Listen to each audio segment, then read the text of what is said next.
వక్ఫ్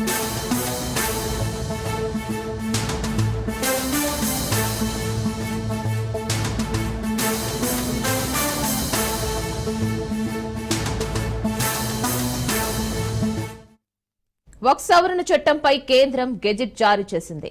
దీంతో దేశవ్యాప్తంగా ఈ చట్టం తక్షణమే అమల్లోకి వచ్చింది. ఈ చట్టంతో వక్ఫ్ బోర్డుల కింద నమోదైన ఆస్తులపై ప్రభుత్వ పర్యవేక్షణ ఉంటుంది. వక్ఫ్ సవరణ చట్టంపై వివాదం ముదిరింది. సుప్రీంకోర్టులో కేంద్రం కేవియట్ దాఖలు చేసింది. వక్ఫ్ చట్టంపై దాఖలైన పిటిషన్ల విచారణకు ముందు తమ వాదనను పరిగణలోకి తీసుకోవాలని కేంద్రం కోరింది. మరోవైపు ఈ సవరణ చట్టంపై దాఖలైన పిటిషన్లను సుప్రీంకోర్టు విచారణకు స్వీకరించింది. ఈ నెల 15, 16న విచారణకు రానున్నాయి. కాంగ్రెస్, మజ్లీస్, డీఎంకే ఇతర పార్టీలు ఈ వక్ఫ్ చట్టంపై సుప్రీంకోర్టును ఆశ్రయించాయి.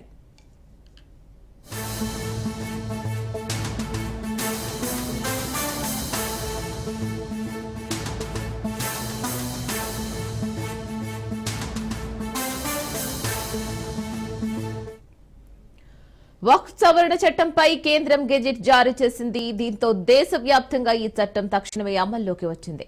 ఈ చట్టంతో వక్ఫ్ బోర్డుల కింద నమోదైన ఆస్తులపై ప్రభుత్వ పర్యవేక్షణ ఉంటుంది. వక్ఫ్ సవరణ చట్టంపై వివాదం ముదిరింది. సుప్రీంకోర్టులో కేంద్రం కేవియట్ దాఖలు చేసింది. వక్ఫ్ చట్టంపై దాఖలైన పిటిషన్ల విచారణకు ముందు తమ వాదనను పరిగణలోకి తీసుకోవాలని కేంద్రం కోరింది.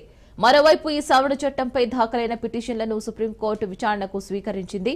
ఈ నెల 15, 16న విచారణకు రానున్నాయి. కాంగ్రెస్, మజ్లీస్, డీఎంకే ఇతర పార్టీలు ఈ వక్ఫ్ చట్టంపై సుప్రీంకోర్టును ఆశ్రయించాయి.